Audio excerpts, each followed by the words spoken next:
Also offers new opportunities for prosperity. We're cooperating and discussed in detail cooperation in many fields: energy, technology, connectivity, and also security that guarantees this all. We will advance IMEC, the India, Middle East, Europe Economic Corridor. This is an idea that has been brought forward before, but we think we have to put it into reality. It's a maritime rail pipeline, energy pipeline, and cable connectivity between Asia and Europe, going through Israel, Cyprus, and Greece. And as part of this effort, we are advancing the Great Sea Connector that will enable electric energy cooperation between our three countries and Europe and the Arabian Peninsula, and ultimately you can connect it to Asia as well. So this is a big thing, and in many ways it's the skeleton of the IMEC corridor. So we discussed practically how to move this forward, and we intend to advance it. I'll also discuss it in my upcoming meeting with President Trump in the United States. We agreed to deepen cooperation in artificial intelligence and cybersecurity, advanced research. Israel is already a global technology leader, and together with Greece and Cyprus, we will shape the region's future in cutting-edge new technologies. I want to tell you that a lot is going on right now. Israeli companies, high-tech companies, are flocking to Cyprus and to Greece. It basically says that they believe in the economic management. We're not jealous. We believe in competition. There are, 137 flights a week? 186. 186 flights a week between Israel and Cyprus. It's unbelievable. Just compute that, how many flights a day. And I don't know of many Israeli investors who have not visited Greece or are not investing in Greece. Increasing amount are growing there. And again, I think this is a sign of the dynamism of our economies. Israel's economy, which has been rated third by The Economist as the most vibrant economy on the planet, third most vibrant economy on the planet. I think we were shortchanged, but that's all right. But I believe that there's dynamism here. There is, at once, great opportunity, but also great challenges, and we recognize them. We affirmed our commitment to expanding the Abraham Accords, to widening the circle of cooperation between Israel and the Arab world. We also expressed support for Lebanon's sovereignty and for a future in which legitimate state institutions hold authority and military power, and not terrorist militias. We agreed today to deepen our security and defense cooperation. The threats we face are real. Together, we're defending not only our own nations, but vital sea lanes and critical infrastructure that the global economy depends on. I cannot skip the opportunity to call for the immediate return of Rani Gvili, the Israeli hostage that is still held by Hamas. This is contrary to the laws of war, and this is something that has to be completed. But we are, in general, fighting a battle for an orderly future of states that wants to seize the future against those forces who want to drag us back to a dark medieval past that has nothing to do with modernity and nothing to do with progress. Now, Israel, Greece, and Cyprus are three ancient countries with ancient peoples. Jerusalem and Athens are the foundations of Western civilization, and in Cyprus, both cultures flourished.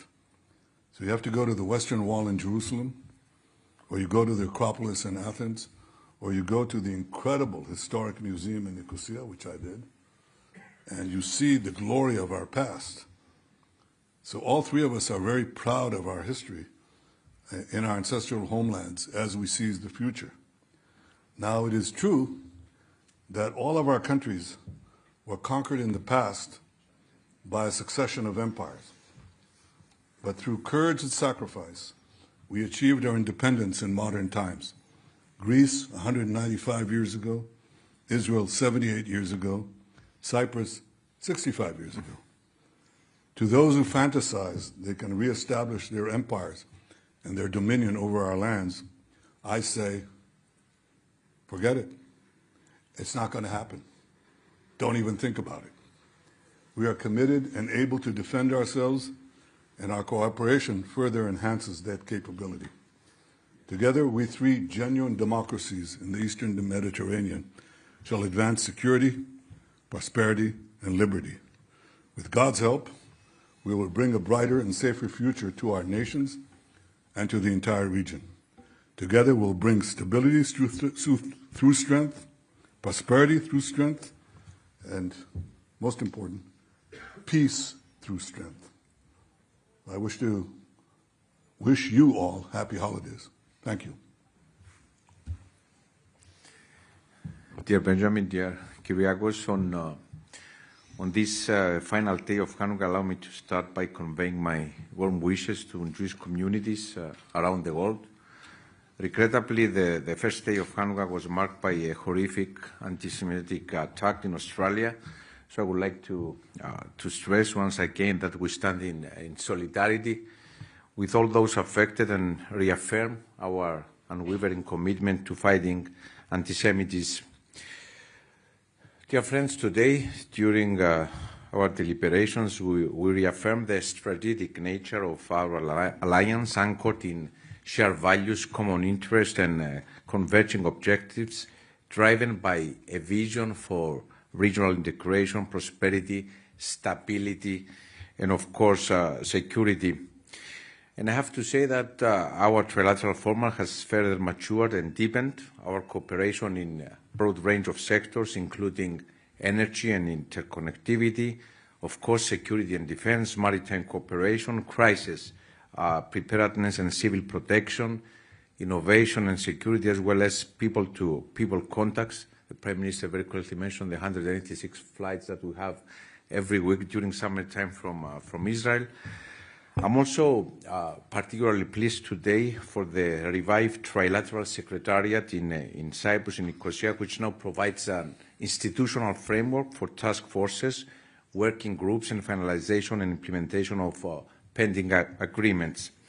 With regard to the situation in Gaza, we also reiterate our unwavering support for President Trump's 20-point plan and the full implementation of the United Nations Security Council Resolution 2803. Cyprus, as you know, building upon the Amalthea Plan, continues to support humanitarian assistance, security, and early recovery efforts through our 6-point plan, first presented during the Sharm el-Sheikh meeting in October, which fully aligns with President Trump's initiative, as well as through our active participation in the Civil-Military Coordination Center, always in full respect of Israel's legitimate security needs. Energy and connectivity were also central during today's discussions. We reaffirmed the strategic importance of the Great Sea Interconnector and broader electricity and energy connectivity projects, notably IMEC, to which Cyprus, Greece, and Israel serve as its Mediterranean link, offering a southeastern gateway connecting Europe with the Middle East and beyond. These initiatives strengthen our trilateral but also our regional cooperation, support diversification, and also enhance regional resilience, fully aligned with our shared objective of secure, sustainable, and interconnected energy markets. On maritime security, we stress our commitment to strengthening cooperation to safeguard sea lanes and critical infrastructure, and welcome the establishment of the Trilateral Maritime Cybersecurity Center of Excellence in Cyprus to be inaugurated in 2026. At the same time, we underline the added value of the 3+1 format with the United States, which amplifies our trilateral cooperation and aligns with the wider regional architecture. This format has proven to be a credible model for advancing stability, connectivity, and strategic cooperation, and we are committed to further reinforcing it. In the same vein, we discuss defense and security cooperation. We can do much more, and we'll do so. also within the 3+1 framework, recognizing at the same time that much more can be achieved in the fields of counterterrorism, cyber, and energy security, always in support of regional stability. Allow me also to say that as today's summit takes place just 8 days before Cyprus assumed the presidency of the Council of the European Union, we had the opportunity to exchange ideas, especially having in mind that one of our key priorities will be the further strengthening of the European Union relations with the region, including, of course, Israel. Dear friends, our presence here today is not symbolic, it is substantive. The partnership between Cyprus, Greece, and Israel is of strategic importance, not only for our three countries, but also for our region and beyond. And together, we'll continue to work in a spirit of trust and cooperation to strengthen stability, security, and prosperity throughout the Eastern Mediterranean. Thank you, Prime Minister. Thank you. Well, Prime Minister, thank you for hosting us today in Jerusalem. And as you pointed out, this is the 10th trilateral summit between Greece, Cyprus, and Israel. And I think this reaffirms the depth, the maturity, but also the strategic importance of a partnership that has clearly stood the test of time, has proven resilient and adaptable, and continues to contribute significantly to the stability and security in the Eastern Mediterranean. Let me also echo what Nikos said and express our profound abhorrence at the horrific terrorist attack which took place in Sydney. I extend on behalf of the Greek people my heartfelt condolences to the families of the victims, and I would also like to express our solidarity to the Jewish communities worldwide. Anti-Semitism has no place, I repeat, no place in our democratic societies, and combating hatred, bigotry, and racism in all their forms is a shared responsibility, and unfortunately needs to be a continuous endeavor. Our region is undergoing profound change. The last time we met in 2023, things looked very different. We've now entered a new geopolitical phase. This creates some serious risks, but I believe it also creates a window of opportunity to shape a regional security architecture that can deliver peace and prosperity. And I think in this context, our trilateral cooperation carries an even greater strategic weight. It should always be anchored in international law, guided by good neighborly principles. But this cooperation between our coastal states, three strong, thriving democracies, I think we can generate opportunities that advance the prosperity not only of our people, but also of the people in the Eastern Mediterranean in general. We spoke about the way forward in Gaza. Let me also echo what the Prime Minister said, a call for the last remaining victim from the October 7th massacre to be returned to Israel. But I do believe that after 2 years of war and following President Trump's personal engagement, a new opportunity has emerged, and advancing the 20-point peace plan and moving forward to the second phase of an agreement should be a shared responsibility. Always making sure that we completely eliminate the threat of terrorism, guaranteeing Israel's security, and further enhancing regional stability. We always stand ready to contribute to the day after through diplomacy and stabilization efforts. I think we're a country that is well respected in the region, and should there be an opportunity to play this role, we will certainly embrace it.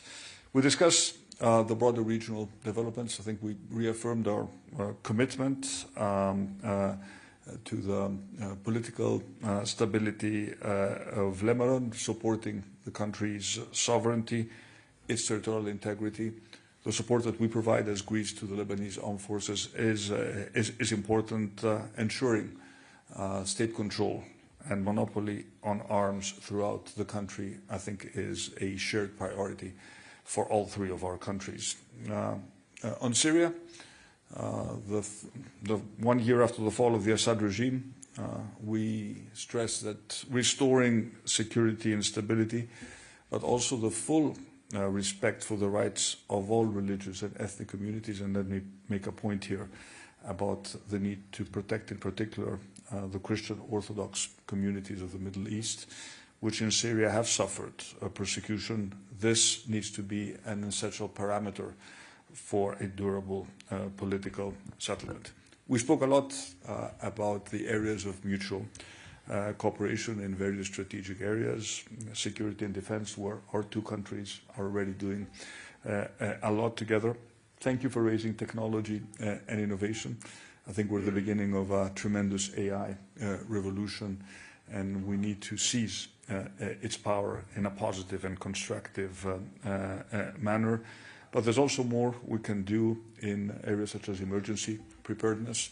We always stand shoulder to shoulder when natural catastrophes strike our countries, and I would envision a more structured way to cooperate when it comes to civil protection, in particular when it comes to dealing with wildfires, but even areas such as water management, where Israel has made tremendous progress, are becoming much more relevant for our two countries at a time when the climate crisis is already present and impacting us in numerous different ways. The Prime Minister and the President spoke about the importance of energy and connectivity. Greece is emerging as a key energy hub in the southeastern European.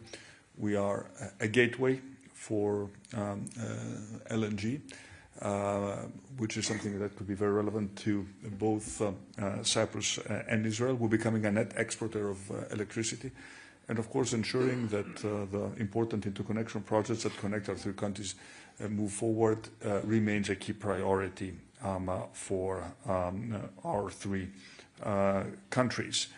Maritime security was discussed, another key priority, especially for Greece as a leading maritime nation, and the President mentioned the Maritime Cybersecurity Center of Excellence in Cyprus. This is expected to become operational next year, and this will enhance the protection of our shared maritime territory. And of course, next year our navies and coast guards will conduct a joint exercise focused on marine pollution response. We also discussed the importance of IMEC and the necessity to move from what is currently a vague concept to specific deliverables, project-oriented deliverables that will demonstrate the great value of this strategic corridor that will connect India, the Middle East, Israel, Cyprus, and continental Europe. We see a lot of potential in working together in these projects, and as we see a lot of potential in further reviving and strengthening, and I'm sure this is a point that you will make when you visit the United States over the next days, in the 3+1 cooperation of the United States, this remains central to our vision for a stable and prosperous Eastern Mediterranean. I think the U.S. engagement adds obviously clear value, particularly in energy and infrastructure, and let me again repeat here how quickly the U.S. moved to sign agreements in Greece, but also with Greece, to activate the vertical corridor, which will send American liquefied natural gas through Greece to Bulgaria, Romania, Ukraine, Moldova, Hungary. This is adding another geopolitical and geoeconomic dimension to the Eastern Mediterranean, and I think keeps the United States very interested in the region.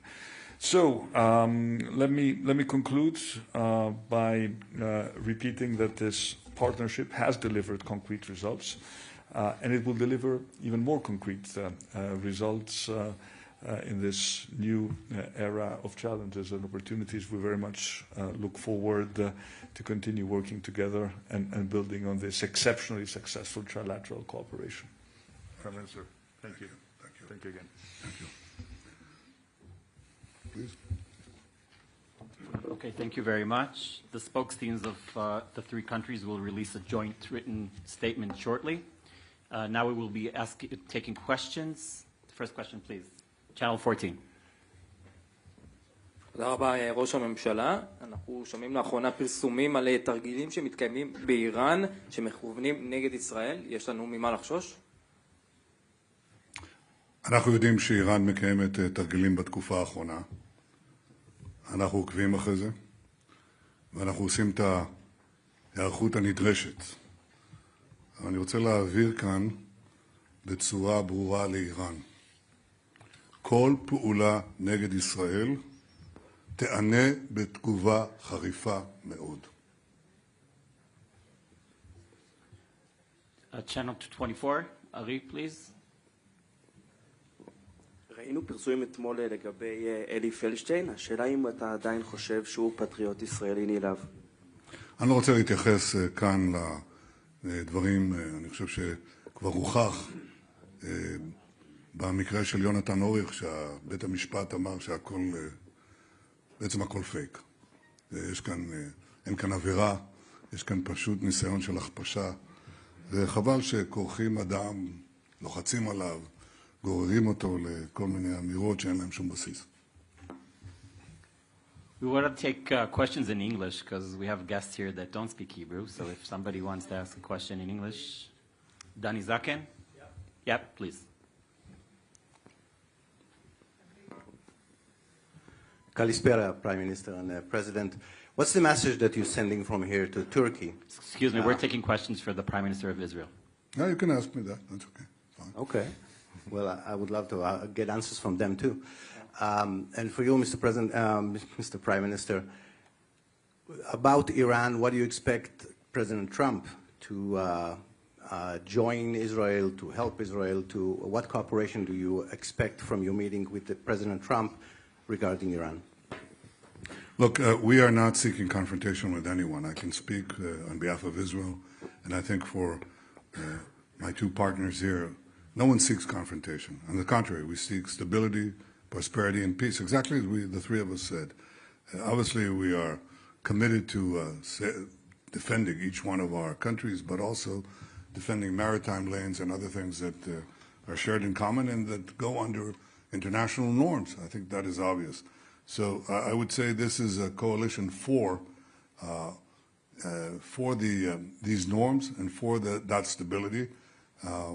And we hope that it won't be tested. That's all I can tell you.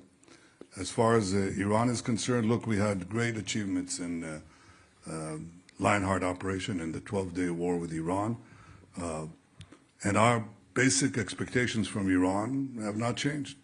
The level of enrichment and other activities, the ending of the proxy wars against us, that has not changed. And I don't think it's changed I know it's not changed on the American position. So obviously it will be an item in our discussions, but I have to tell you that I think the focus will be on Gaza, the next stage, and on other issues that engage us from the other H's.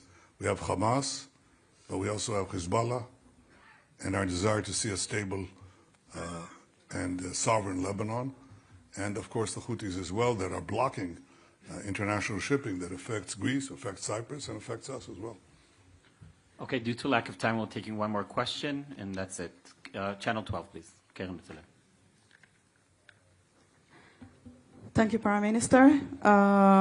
You chaired today the meeting that determined the mandate and the scope for the Governmental Investigative Committee. How is it possible when you are going to be one of the person that will be maybe the main investigator? And what is the message to the families who have lost everything?